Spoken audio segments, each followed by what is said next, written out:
السلام علیکم ورحمۃ اللہ وبرکاتہ۔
ہمیں کرنی ہے شہنشاہ برہات کی مداجوئی، وہ اپنے ہو گئے تو رحمتی پروردگار اپنی گڑیا خرید کر تو اپنی گڈا خرید کر دیتا تھا روز بچے کو کھلونا خرید کر۔ جاری ہے یارو ابھی اس تجارت کا یہ سلسلہ، بیٹی کو دے رہا ہوں میں دلہا خرید کر۔ رات محترم، میں نے اس آیت کریمہ کی تلاوت کرنے کا شرف حاصل کیا ہے۔ اللہ فرماتا ہے لقد کان لکم فی رسول اللہ اسوۃ حسنہ، اے لوگوں نبی کریم صلی اللہ تعالی علیہ وسلم کی زندگی تمہارے لیے بہترین نمونہ ہے۔ آیت کا مفہوم کیا ہے؟ آیت کریمہ کا مطلب کیا ہے؟ کہ نبی علیہ السلام کی زندگی ہمارے لیے بہترین نمونہ ہے۔ زندگی کے کون سے ایسے لمحہ ہیں، کون سے مراحل ہیں اور کون سی زندگی کا وہ موڑ ہے جس میں نبی علیہ السلام کی زندگی کا ہمارے رہنمائی نہیں ہوئی۔ کھانے کے لیے بیٹھے تھے تو نبی علیہ السلام کی زندگی ہماری رہنمائی کرتے ہوئے نظر آئی تھی۔ پانی پئیں گے تو نبی علیہ السلام کی زندگی ہماری رہنمائی کرتے ہوئے نظر آئی تھی۔ ہم اگر چلیں گے تو چلنے کا طریقہ نبی علیہ السلام کی زندگی ہم کو بتاتے ہوئے چلے گی۔ ہم اگر تجارت کریں گے تو تجارت کرنے کا جو طرز عمل ہے نبی علیہ السلام کی زندگی ہماری رہنمائی کرتے ہوئے نظر آئی تھی۔ یعنی زندگی کے ہر موڑ پر نبی علیہ السلام کی زندگی ہماری رہنمائی کرتے ہوئے نظر آئی تھی۔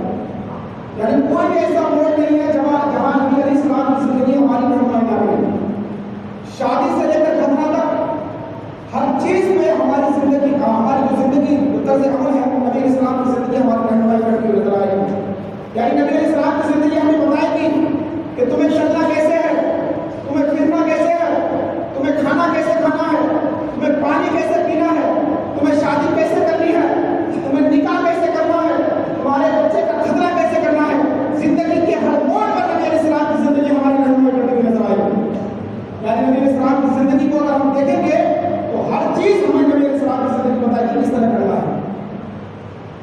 شادی کا معاملہ لے لیجیے، نبی کا فرمان عالیشان ہے النکاح من سنتی فمن رغب عن سنتی فلیس منی۔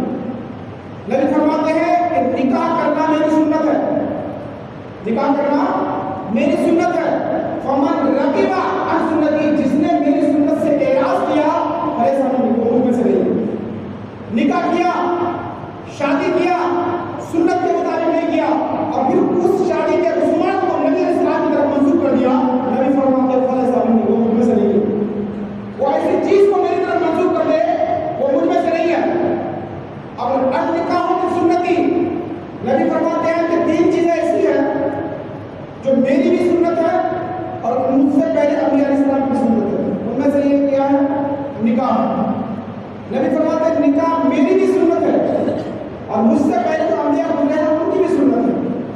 نکاح ایک ایسی عظیم سنت ہے، ایک ایسی عظیم سنت ہے جس کو کرنا عبادت ہے، جس کو کرنا عبادت ہے۔ اور نکاح ایک ایسی عظیم سنت ہے کہ جس کو جب بندہ کرتا ہے اذا تزوج العبد فقد استكمل من نصف الدين، جب بندہ نکاح کرتا ہے تو آدھا دین مکمل کر لیتا ہے، تو آدھا دین مکمل کر لیتا ہے۔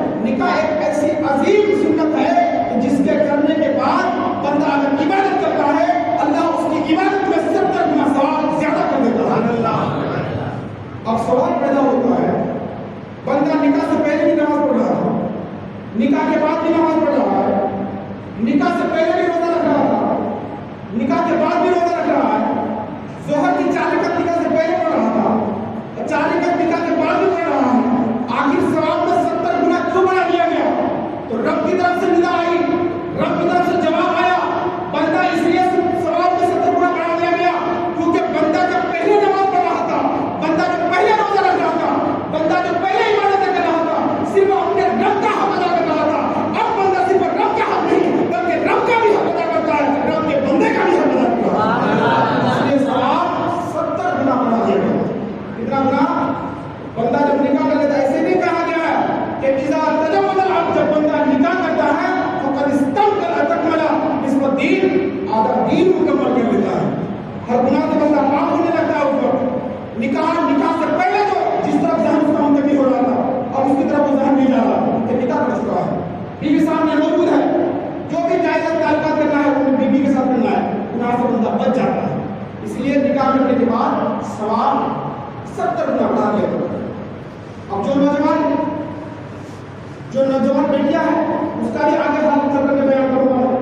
جو نوجوان حضرات ہیں جو شادی نہیں کر رہے ہیں، یہ سوچ کر کے ابھی نوکری نہیں بیٹھی تو نبی کا فرمان ہے کہ تم نکاح کرو، رزق کی ذمہ داری میری ہے، نکاح کرو، رزق میں برکتیں میں عطا کروں گا۔ تو نکاح ایسی سوچ کے ساتھ جان کیا کرو کہ میرے پاس میری نوکری نہیں ہے یا میں زیادہ کما نہیں رہا ہوں، اس حساب سے نہیں۔ نکاح ایک ایسی عظیم چیز ہے کہ حضرت آدم علیہ السلام کا نکاح جنت میں ہوا۔ جب اللہ نے حضرت آدم علیہ السلام کو پیدا کیا اور جنت میں بھیجا، اور جنت میں اللہ کے ہر نعمتیں، ہر چیز موجود ہے، ہر چیز مہیا ہے، پھر بھی حضرت آدم نے کہا یا اللہ جنت میں میرا دل نہیں لگ رہا، یا اللہ جنت میں میری ساری نعمتیں ہیں، ساری دولتیں ہیں، ساری چیز مہیا ہے، لیکن اللہ میرا جیسا کوئی نہیں ہے، کوئی میرا جیسا ہونا چاہیے۔ حضرت آدم نے عرضی لگائی بارگاہ الہی میں، اللہ نے حضرت آدم علیہ السلام کی عرضی کو قبول کیا اور حضرت آدم کی بائی پسلی سے اماں حوا کو بنایا، ماں حوا کو بنایا۔ اب جب ماں حوا آ گئی تو ایک ہی نسل کے ہو گئے، دونوں ایک ہی بشر ہو گئے، اب دونوں ایک دوسرے کو دیکھنے لگے۔ حضرت آدم حضرت حوا کے پاس جانا تھا، اللہ نے کہا آدم ابھی نہیں جا سکتے، ابھی تم اس کو چھو نہیں سکتے، ابھی تم اس سے کلام نہیں کر سکتے۔ یا اللہ آخر وجہ کیا ہے؟ میں نے عرضی لگائی، میں نے کہا کہ میرے جیسا کوئی ہونا چاہیے، میں ان سے کلام کر سکوں، بات کر سکوں۔ رب نے ندا دی، آدم ابھی نکاح نہیں ہوا ہے، جب تک نکاح نہیں ہو سکتا تم چھو نہیں سکتے، تم کلام نہیں کر سکتے۔ اللہ نے حضرت آدم علیہ السلام اور اماں حوا کا نکاح کرایا، جنت میں نکاح ہو گیا۔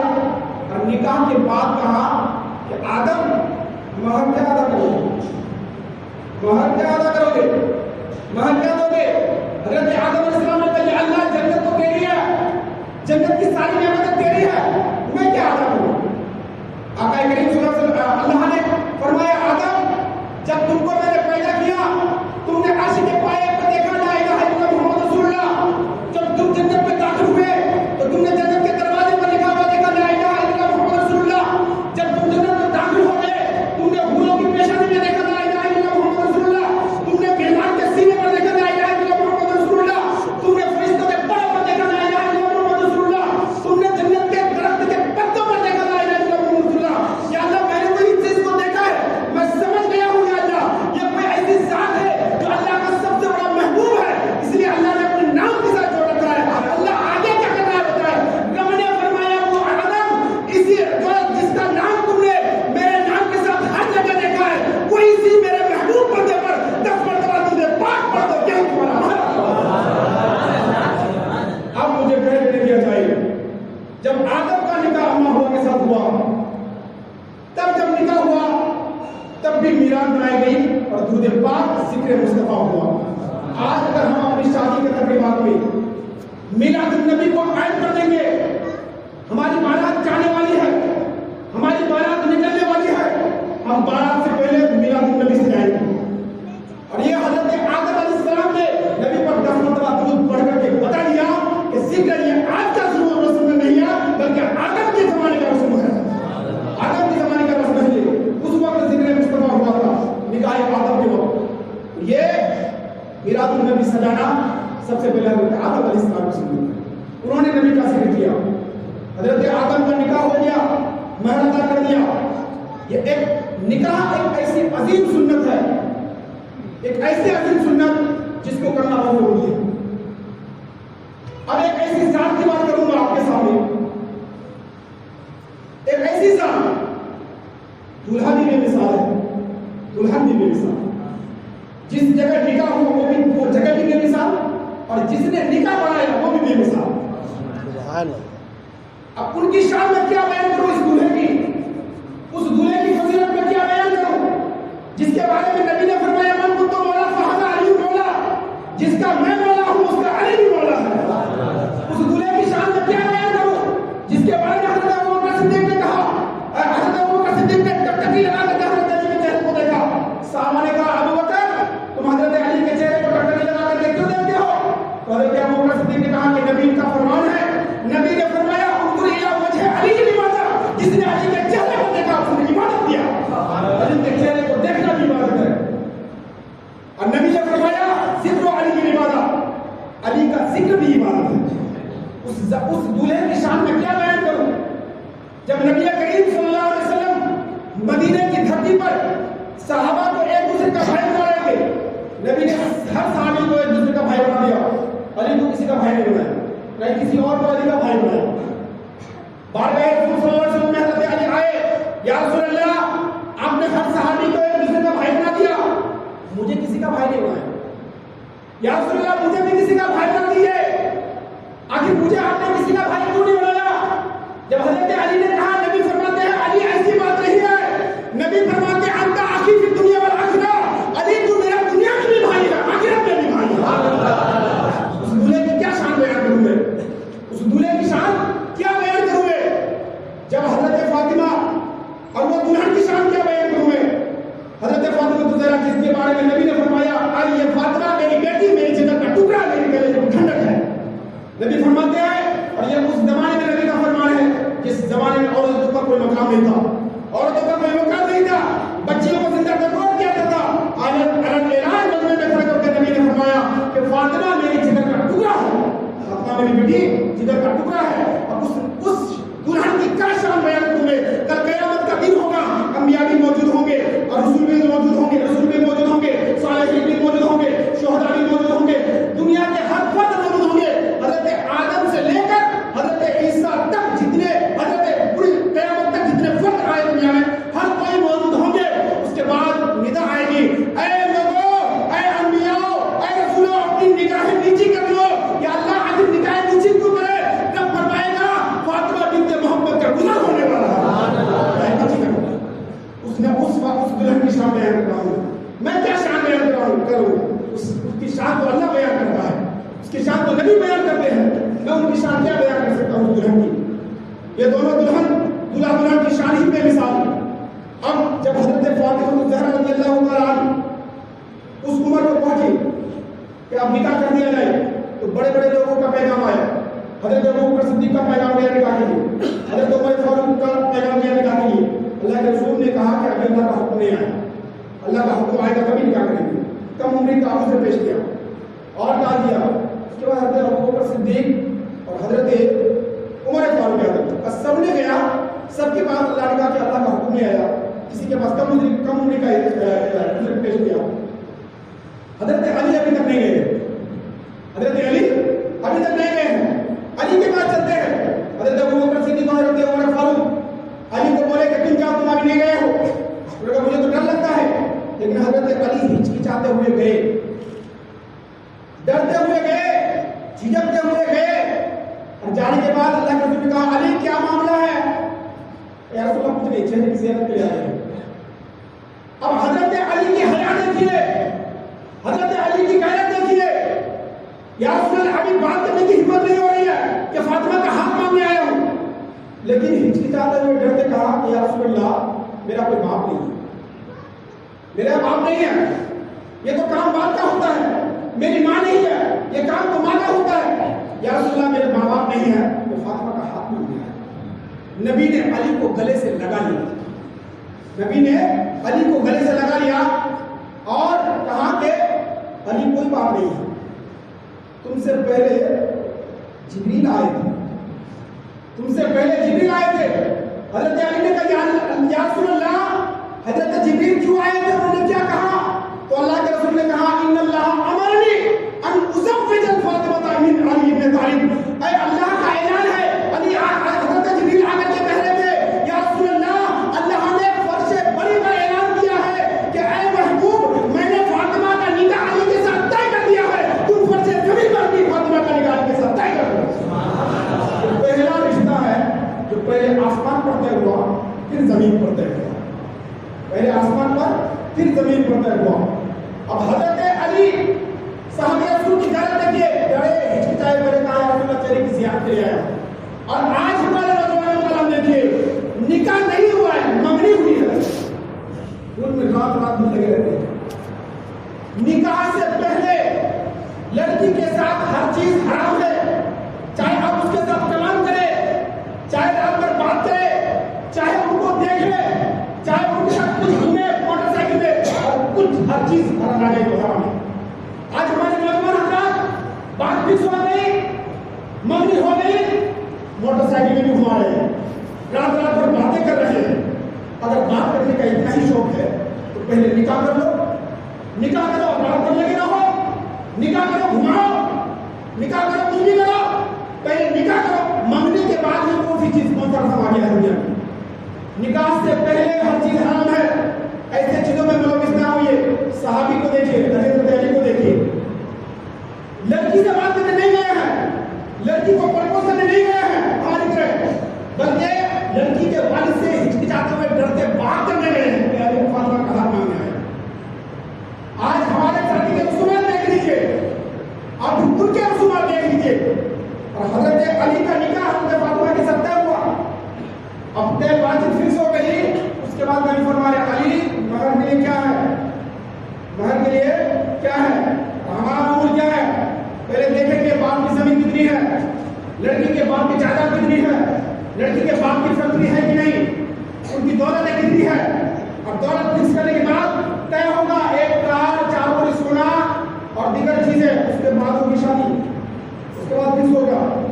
یہ تو جنرلی بات بتا رہا ہوں، اور یہاں تک یہ معمول ہے جب رشتہ فکس ہوتا ہے تو راستہ خرچہ سمجھ رہے ہیں، حضرت کا معاملہ سمجھ رہے ہیں، اڑیسہ کا راستہ خرچہ 1 لاکھ 1.5 لاکھ روپے لڑکی والے دیں گے، کما کر کے رکھنے دیا تھا پہلے، کیا لڑکا کما کر کے رکھنے دیا تھا لڑکی کے باپ کو 1 لاکھ روپے یا 2 لاکھ روپے کہ راستہ خرچہ، اور راستہ خرچہ کہاں کا یہ خرچہ کرے ہوتا ہے، پٹاخے میں، پٹاخوں میں خرچہ کرے گا، حرام کاموں میں،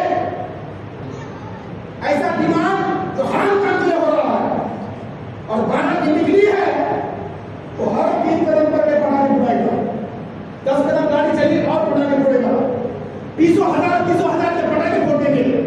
آج ہمارے معاشرے کا یہ حال ہے، ہمارے نوجوان دولہے کا دوست بس 20,000 کا پٹاخے خرید لیتا ہے۔ اگر یہی 20,000 کسی غریب بچے کو دے دیا جائے، کسی غریب بچے کی شادی کر دی جائے یا کسی غریب کی مدد کر دی جائے تو آج ہماری مسجدوں کے باہر برقع پہن کر کے عورتیں بھیک مانگتی ہوئی نظر نہیں آئیں گی، کٹورا پکڑ کر کے نظر نہیں آئیں گی۔ آج اگر ہمارے نوجوان اس طرح کے کام کریں، لیکن نوجوان کیا کرے گا، دولہے کا دوست 20,000 کا پٹاخہ پھوڑ خرید لے گا اور ہر 10 قدم پر کے گاڑی کے آگے پھوڑے گا، گاڑی 10 قدم چل رہی ہے پٹاخہ پھوڑے گا، وہ والا آسمان والا جو آسمان میں جا کر اڑتا ہے وہ والا پھوڑے گا، 20,000 سے کم میں نہیں آتا ہے۔ ہمارے نوجوان کو عادت ہے، بات طے ہوئی، اس کے بعد کہا کہ مہر کے لیے کیا ہے، یا رسول اللہ 1 گھوڑا ہے 1 تلوار ہے، 1 گھوڑا ہے 1 تلوار ہے، اور ایک جنگ بدر میں جو سرا آ گئی تھی وہ سرا ہے۔ نبی نے فرمایا کہ گھوڑا تو کاٹتا ہے تلوار کاٹتے ہیں، ایک کام کرو سرا بیچ دو۔ حضرت علی سرا کو بیچنے کے لیے گئے، توجہ سے سنیے گا کہ وہ شادی کیسی ہوئی تھی۔ سرا بیچنے کے لیے گئے، بیچنے والا بے مثال، خریدنے والا بھی بے مثال۔ خریدار کون ہوئے؟ حضرت عثمان غنی رضی اللہ تعالیٰ، بہت پیسے والے حضرت عثمان غنی، لیکن اپنے مال کو کسی حرام کام میں کسی ناجائز کام میں استعمال نہیں کیا، بلکہ پورے مال کو راہ خدا میں نشاور کر دیا، اس ذات کا نام حضرت عثمان غنی رضی اللہ تعالیٰ۔ اس ذات کو کہتے ہیں حضرت عثمان غنی، نبی کی دعوت کی اور ارادہ کیا کہ جتنے قدم نبی گھر سے چل کر کے میرے گھر آئیں گے اور پھر جتنا قدم میرے گھر سے گھر پہنچیں گے اتنے قدم کے بدلے میں ایک غلام آزاد ہوگا۔ ذات کا نام حضرت عثمان غنی، حضرت عثمان غنی سے زرا کا، زرا کی قیمت طے ہو گئی 480 درہم. 480 درہم میں حضرت علی نے زرا حضرت عثمان غنی کے حوالے کیا. بیچ کر کے جب پلٹ رہے تھے تو حضرت عثمان غنی نے کہا علی بھائی میرے سن لو یار، تمہاری شادی ہونے جا رہی ہے، ایک کام کرو یہ زرا تم رکھ لو، یہ زرا تم رکھ لو.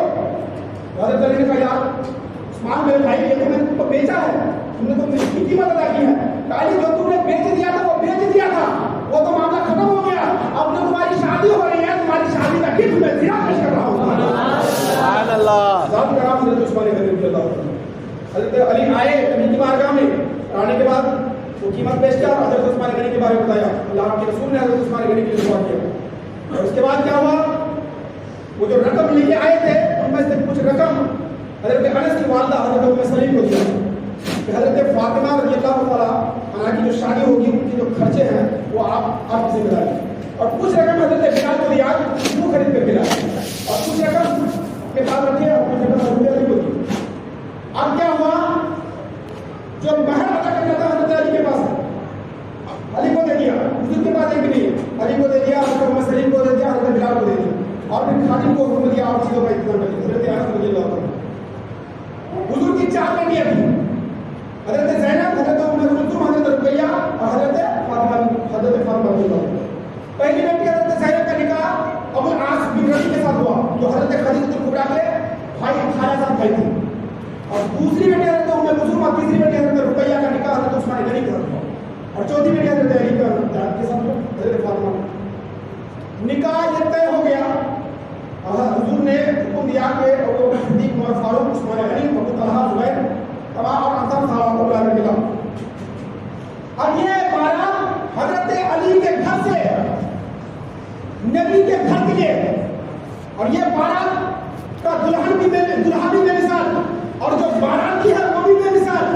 بارات کی کوئی اہل غیر نہیں ہے بلکہ صحابی رسول حضرت ابو بکر صدیق بارات ہے، حضرت عمر فاروق بارات ہے، حضرت عثمان غنی، عمر بن عوف، حضرت عبد الرحمن بن عوف ہے، حضرت اور صحابہ کرام بارات ہے. یہ بارات لے کر کے حضرت علی نبی کے گھر جا رہے ہیں، اور یہ بارات کسی میرج ہال میں نہیں جا رہا ہے، کسی منڈپ کی طرف نہیں جا رہی ہے، یہ بارات بلکہ مسجد نبوی کی طرف جا رہا ہے. مسجد نبوی کی طرف یہ بارات گئی اور مسجد نبوی میں یہ نکاح ہوا. نبی نے نکاح پڑھایا، خطبہ پڑھا مختصر تھا، اس کے بعد حضرت فاطمہ حضرت علی کا نکاح کیا.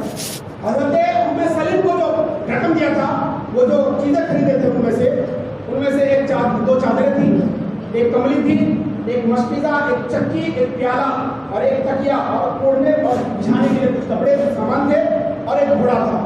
یہ حضرت ام سلیم نے ان کے لیے طے کیا. سمجھ لیں کہ یہ گفٹ کے طور پر ان کے بارات کے ساتھ حضرت فاطمہ کے گھر پہنچا دیا گیا. اب یہ اس چیز کو وہ دلیل بنا لیتے ہیں جہیز کے تعلق سے کہ حضور نے ام سلیم کے ذریعے ان چیزوں کا سامان مہیا کرایا، ان سامان کو کیا کرایا، مہیا کرایا. یہ جہیز کی صورت بن گئی، یہ جہیز نہیں ہے. پہلی چیز یہ ہے کہ حضرت علی نے بھی کہا یا رسول اللہ مجھے فلاں چیز چاہیے. دوسری چیز یہ ہے کہ بیٹی نے کہا کہ ابو پلنگ بھی چاہیے، سوئی نے کہا نہیں کہا بیٹی نے. پہلی چیز یہ ہے کہ مانگا نہیں گیا، ڈیمانڈ نہیں ہوئی.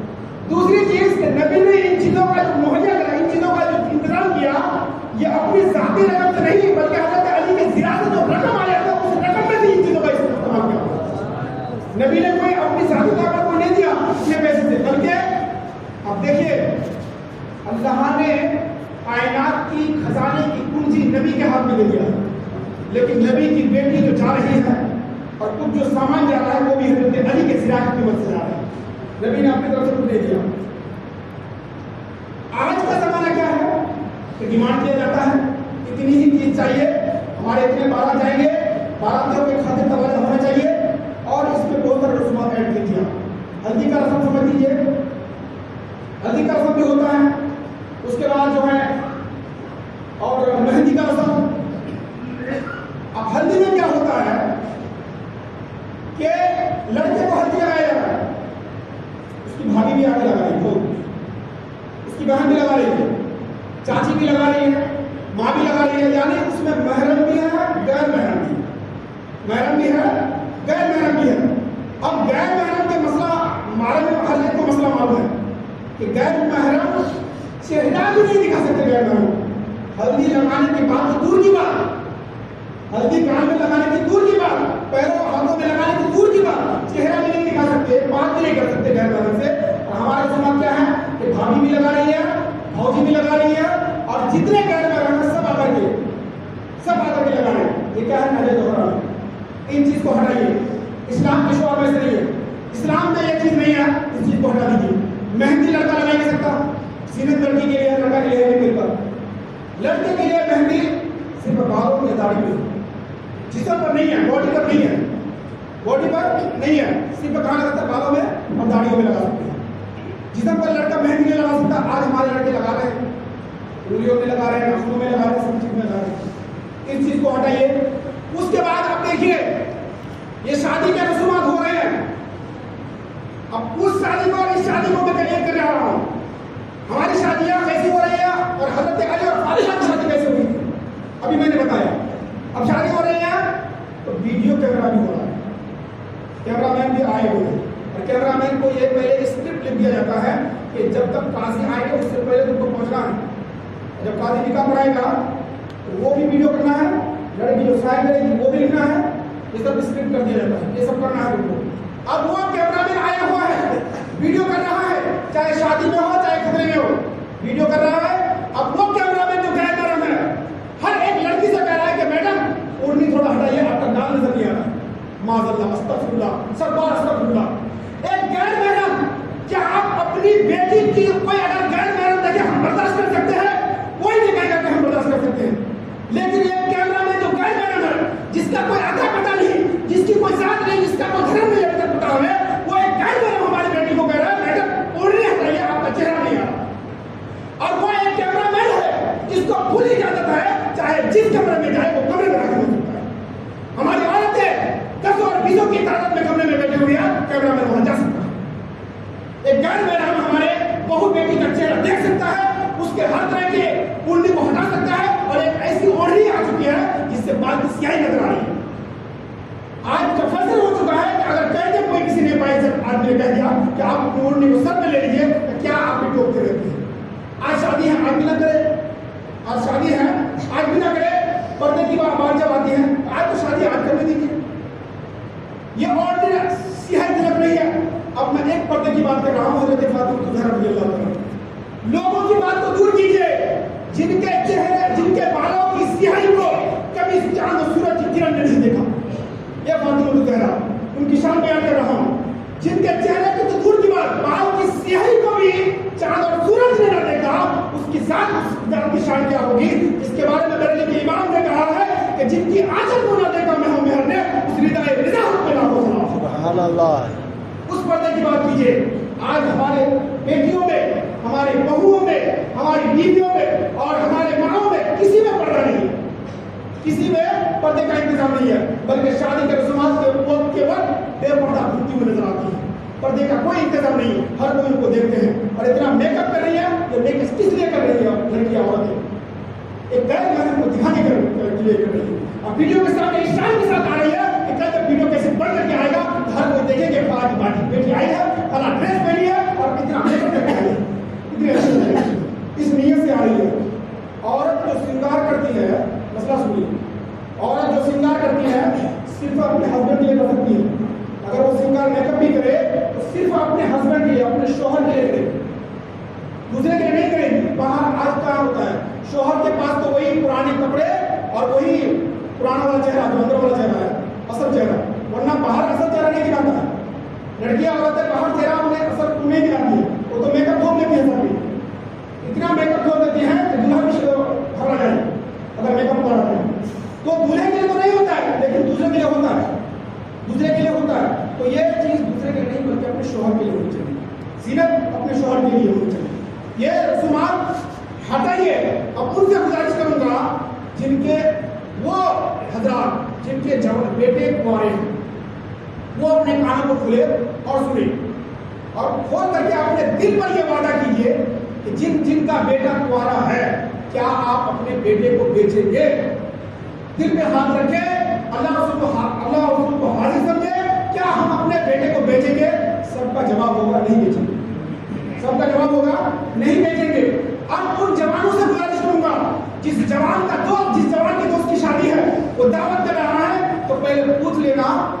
ایمان کیے ہو؟ اگر کہیں کہ ہاں ایمان کیے ہیں تو کہہ دینا کہ جس بارات کا دولہا بکا ہوا ہو اس کی بارات ہم نہیں جائیں گے. جس بارات کا دولہا بکا ہوا ہو اس کی بارات ہم نہیں جائیں گے. آپ پھر فیس بک پہ اپلوڈ کر دو گے کہ میرا فلاں دوست اپنے سسر کے پاس بھیک مانگا ہے, ڈیمانڈ کیا ہے, اس کی بارات ہم ان کے دوست نہیں جا رہے کیونکہ وہ بکا ہوا ہوتا ہے. یہ عہد کر کے اٹھیے آج دل پہ ہاتھ رکھ کر کے کہ جس بھی بارات کا دولہا بکا ہوا ہوگا اس کی بارات نہیں جائیں گے. آج غریب کی بچی 30 سال کی عمر کی ہو چکی ہے, شادی نہیں ہو رہی. آج غریب کی بچی حرام کاموں کی طرف ملوث ہو رہی ہے. آخر وجہ کیا ہے؟ آپ نے کبھی غور کیا؟ آخر ہماری جوان لڑکیاں حرام کام کی طرف کیوں بڑھ رہی ہیں؟ آپ نے کبھی غور کیا ہے؟ نہیں غور کیا ہے. وجہ صرف یہ ہے کہ ہمارے معاشرے کے نوجوان اور ان کے باپ جو ہے اتنا ڈیمانڈ کر دیتے ہیں کہ باپ مجبور ہو جاتا ہے. اس باپ سے جا کے پوچھیے جنہوں نے اپنی زمین بھی بیچ دیا, اپنی بیٹی بھی دے دیا, اس باپ سے پوچھیے.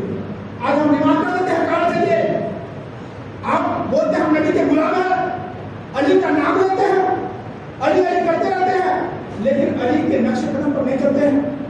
کیا حضرت علی نے کسی چیز کو مانگا؟ کیا نبی نے کوئی چیز دیا؟ خوشی سے جو دے وہ لے لو.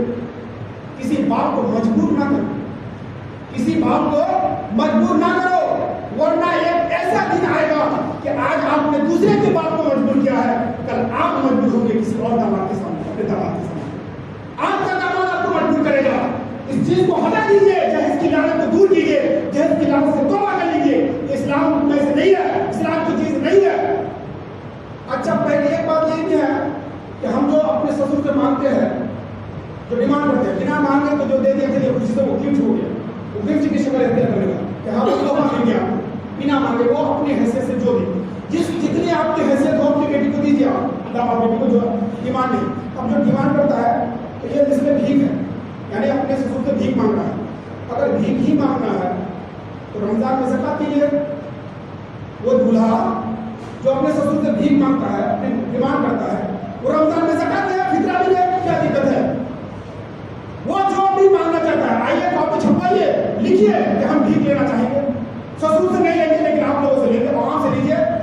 اگر آپ کو سسر سے لینے کی ضرورت ہے تو آپ کے لیے یہ بھی ضرورت ہے کہ آپ زکات بھی دیں, فطرہ بھی. یہ بھی چیز ضروری ہے. بھیک ہی مانگنا ہے تو چلے جائیے جامع مسجد کے دروازے پر دلی میں, چلے جائیے اجمیر کی طرف دھرتی پر, وہاں بیٹھ جائیے خواجہ کی بارگاہ میں, مانگے بھی, شوق سے مانگے. اپنے سسر سے ہی کیوں مانگے؟ سسر ہی ہے دنیا میں آنے کے لیے.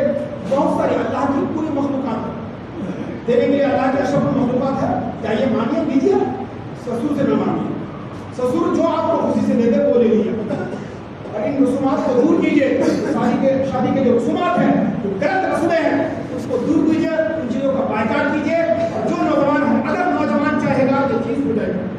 اگر نوجوان اور ان کے والد نہیں چاہیں گے تو نہیں ہوگا.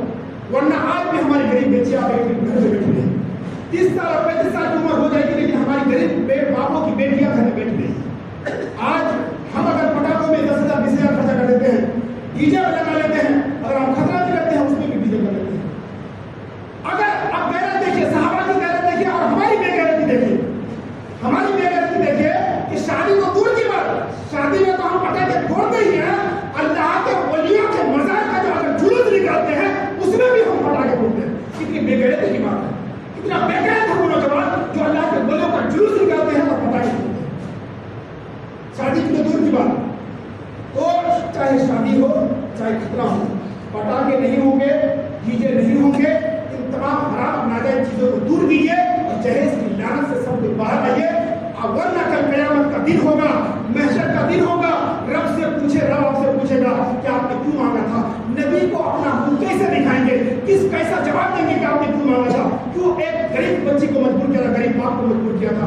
ورنہ آج جو ہتیاں ہو رہی ہے, آج اگر سمیرہ جیسی لڑکیوں کی ہتیا ہو رہی ہے تو کوئی کارن نہیں بلکہ ایک جہیز ہی کارن ہے. اور سمیرہ جیسی کتنی لڑکیاں ہیں جن کی ہتیا ہو رہی ہے صرف جہیز کے لیے, جس کے جہیز کے لیے صرف. اور انسان اگر مانگتا بھی نہیں ہے تو توقع رکھتا ہے, توقع کرتا ہے کہ نہیں اتنا تو دے گی. اور اگر نہیں دیا تو بیٹی پر ظلم کرنے لگتا ہے, بیٹی پر ظلم کرنے لگتا ہے کہ اتنا کیوں نہیں دیا تمہارے باپ نے مجھے. بیٹی پر ظلم کرنے لگتا ہے, چاہے جہیز کی کوئی بھی شکل ہو. آج اگر لڑکیوں کی ہتیا ہو رہی ہے, اگر لڑکیوں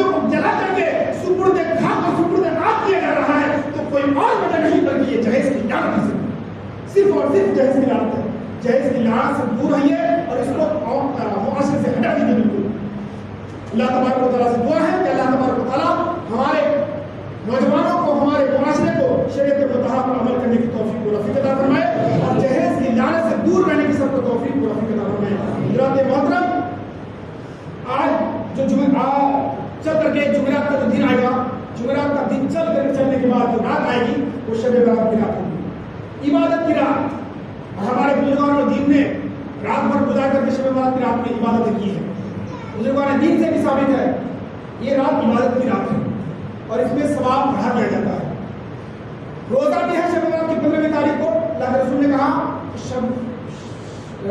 شعبان کی 15ویں تاریخ کو روزہ رکھو اور اس میں سے ایک ملا بھی, آگے یا پیچھے ملا لینا. 15ویں تاریخ جمعہ کا دن پڑے گا, جمعہ کو آپ کو روزہ رکھنا ہے, سنیچر کو بھی ملانا ہے, سنیچر کو ملانا ہے یا جمعرات کو ملانا ہے. ایک دن آپ کو آگے پیچھے ایک نفل روزہ اکیلا نہیں رکھنا چاہیے بلکہ ساتھ میں 2 رکھنا چاہیے. تو ایک ملا لیجیے گا, جمعہ کا دن تو رکھنا ہی, آپ 15 تاریخ ہے, ایک روزہ آپ ملا لیجیے گا, جمعرات کو ملائیے گا یا سنیچر کو ملائیے گا, جو بھی آپ کو ملانا ہو آپ پر ڈیپینڈ کرتا ہے, کوئی حرج نہیں ہے. ملا لیجیے گا اور عبادت کی رات ہے, آ کے عبادت کیجیے گا. نوافل نماز شب برات کی ہے لیکن بتاؤں گا نہیں, اس کے پیچھے ایک ریزن ہے, کیوں بتاؤں گا. اب جس کے ذمے قضائے عمری نہیں ہوگی ان کو ضرور بتاؤں گا کہ وہ نفل نماز پڑھے. جس کے ذمے نفلی قضائے عمری نہیں ہوگی, عمر میں قضا نہیں ہوئی ہوگی, ان کو میں ضرور بتاؤں گا. انشاءاللہ عزیز مغرب بعد ہی بتا دوں گا, انشاءاللہ کوئی عبادت کیجیے گا. لیکن جس کے ذمے قضائے عمری ہے وہ نفل نہ پڑھیے گا بلکہ قضائے عمری ہی پڑھیے گا. قضائے عمری ہی پڑھیے گا. اس کا ریزن بتا دیتا ہوں. جب قضائے عمری ذمے میں باقی رہتی ہے تو نفل نماز پینڈنگ سمجھ رہے نا, کسی کو پاس فون پے سے پیسہ بھیجنا پینڈنگ میں لگ جاتا ہے تو جاتا نہیں ہے, وہ جاتا نہیں ہے لیکن پیسہ ختم بھی نہیں ہوتا ہے, پینڈنگ میں لگا رہتا ہے, یعنی پیسہ ہے لیکن گیا نہیں ہے. تو نفل نماز اگر قضائے عمری ذمے میں ہے, نفل آپ پڑھ رہے ہیں تو نفل آپ کے رہے گی, یہ بھی جب ضائع رہے گی وہ پینڈنگ میں لگے گی, معلق کر دی جائے گی اس نماز. اب اگر قضائے عمری باقی ہے تو قضائے عمری کو مکمل کیجیے. جیسے ہی قضائے عمری کو آپ مکمل کریں گے, جو آپ کی پینڈنگ میں نفل نماز لگی ہوئی ہے وہ پینڈنگ سے سکسیسفل ہو جائے گی, کنفرم ہو جائے گی, ڈن ہو جائے گی, باقی رہنے وہ قبول ہو جائے گی. تو اسی لیے جن کے ذمے قضائے عمری ہے وہ قضائے عمری کو ہی پڑھیں گے رات بھر, اس کا ہی اس کو ثواب ملے گا, رات کا بھی ثواب ملے گا, شب برات کی جو فضیلت ہے وہ فضیلت بھی مل جائے گی, اور جو روزہ ہے اس روزے کی بھی فضیلت مل جائے گی. روزہ رکھا کیجیے. اس لیے جن کے ذمے قضائے عمری ہے وہ قضائے عمری ہی پڑھیے. اب میں پچھلے جمعہ بتایا تھا سورہ فاتحہ, تمام تعریف ثابت ہے اللہ کے لیے جو دونوں جہان تمام جہان والوں کو مالک. یہ پورے بتایا تھا میں. آج میں بتا رہا ہوں کہ ہم پڑھتے ہیں, تسبیح پڑھتے ہیں, رکوع میں سجود میں پڑھتے ہیں, جب قعدہ میں بیٹھتے ہیں ہم اتحیات پڑھتے ہیں. بہت سارے لوگوں کو نہیں معلوم ہوگا کہ اتحیات کا مطلب کیا ہے, اتحیات کی میننگ کیا ہے, اس کا مفہوم کیا ہے. اتحیات للہ والصلوات والطیبات, جو قولی عبادت, قولی مطلب زبان کی جو عبادت کر رہے ہیں آپ, سبحان اللہ بولیے, یہ قولی عبادت ہے, یعنی زبان کے ذریعے جو عبادت ہوتی ہے اس کو قولی عبادت کہتے ہیں. اتحیات تمام تر قولی عبادت ہے, کن کے لیے, للہ اللہ کے لیے. والصلوات والطیبات بدنی عبادت ہے اور مالی عبادت ہے, یعنی بدن کے ذریعے جو نماز پڑھ رہے ہیں آپ یا کچھ اور کر رہے ہیں دین اسلام میں اللہ کے نام میں, اور مالی عبادت یعنی اپنا مال خرچہ کرنا ہے. مالی عبادت تمام تر عبادتیں کن کے لیے ہے, اللہ کے لیے. اتحیات للہ والصلوات والطیبات کا یہاں تک مفہوم ہو گیا. یہ تمام تر عبادتیں کن کے لیے ہے, اللہ کے لیے. السلام علیکہ ایھا النبی ورحمۃ اللہ وبرکاتہ. سلام ہو آپ پر اے نبی, السلام علیکہ, سلام ہو آپ پر اے نبی, ایھا النبی, اے نبی, ورحمۃ اللہ, اور اللہ کی رحمت ہو, وبرکاتہ, اور اللہ کی برکت ہو. اور پھر آگے چل کے کہہ رہا ہے السلام علینا, اور ہم پر بھی سلام ہو. السلام علینا صرف نبی پر سلام نہیں بن رہا بلکہ اپنے آپ پر بھی کہہ رہا اللہ کہ اپنے آپ پر بھی سلام دیں. اور تو کہہ رہا بندہ کیا, السلام علینا, ہم پر بھی سلام ہو, وعلی عباد اللہ الصالحین, اور اللہ کے جتنے نیک اور صالحین بندے ہیں ان پر بھی سلام ہو, ان پر بھی سلام ہو. اشہد ان لا الہ الا اللہ واشہد ان محمد رسول اللہ. اشہد, میں گواہی دیتا ہوں, اشہد میں گواہی دیتا ہوں کہ اللہ کے سوا کوئی معبود نہیں. اشہد ان لا الہ الا اللہ, اللہ کے سوا کوئی معبود نہیں. واشہد ان محمد عبدہ ورسولہ, اور میں گواہی دیتا اس کا مفہوم ہو گیا. ہر کسی کو یاد رہے گا یہ الحمدوں کی مفہوم یاد رکھیے. ضروری نہیں ہے، ہو سکتا ہے کہ یاد نہ کر پائے آپ کے ایک کے بعد کیا ہے، لیکن مفہوم ضرور رکھیے گا کہ اس سورہ فاتحہ کے اندر یہ مفہوم ہے اور تشہد کے اندر یہ مفہوم ہے. یہی ہم کرتے ہیں. نبی پر سلام دیتے ہیں، اپنے آپ پر بھی دیتے ہیں، رحمتیں کرتے ہیں نبی پر، برکتیں کرتے ہیں اور گواہی بھی دیتے ہیں کہ اللہ کی کوئی معبود نہیں اور محمد اللہ کے بندے اور رسول ہے، یہ سب گواہی دیتے ہیں. یہ چیز اندر انشاءاللہ عزیز اگلے جمعہ میں اگلے اسٹیپ پہ پہنچیں گے. کسی چیز اور نماز میں جو چیزیں پڑھی جاتی ہیں اس کے بارے میں درود ابراہیم ہے، مقصورہ ہے اور دیگر سنت ہے، اس کے بارے میں کسی کے بارے میں بتائیں گے. اب اللہ سے دعا ہے کہ اللہ تعالیٰ ہم تمام لوگوں کو ان تمام چیزوں پر عمل کرنے کی توفیق اور فکر عطا فرمائے اور تمام لوگوں کو، تمام معاشرے کو، تمام مسلمان اسلام کو جہیز کی لعنت سے دور رہنے کی توفیق اور فکر عطا فرمائے. مجھ سے بولنے میں، آپ کو سننے میں کوئی قسم کی غلطیاں ہو گئی ہوں تو اللہ اپنے حبیب کے صدقت میں ہمارے حبیب کو معاف عطا فرمائے. اب ایک سیمینار ہونے والا ہے، سیمینار دے رہا ہوں، یہ اجتماع ہونے والا ہے. کیا مطلب روڈ ہے آئیے نئی بازار کے پاس ہے، RMC روڈ یہ کر رہے ہیں. تو 9 فروری کو ہونے والا ہے 11 بجے سے لے کر رات 10 بجے تک. تو اس اجتماع میں آپ لوگ پہنچے اور اس اجتماع میں جو بھی دینی باتیں ہوگی ان پر عمل کیجیے. جو بھی اس میں ٹاپک ہوگا اس ٹاپک کو سنیں گے غور سے اور اس پر عمل کریں گے. اور دوسری چیز، جن لوگوں نے طبیعت کے لیے دعائیں کی درخواست کی ہے آپ ان لوگوں کے لیے دعا کیجیے. ان میں سے جو دوسری جماعت ہے ان کے صدر صاحب جو ہے ان کی بھی طبیعت قلیل ہے اور دیگر لوگ ہیں جو پرچی نہیں پڑھا میں دعا پڑھ دوں گا. تو تمام لوگوں کی صحت تندرستی عطا فرمائے. اللہ سب کو شفا کی صحت عطا فرمائے.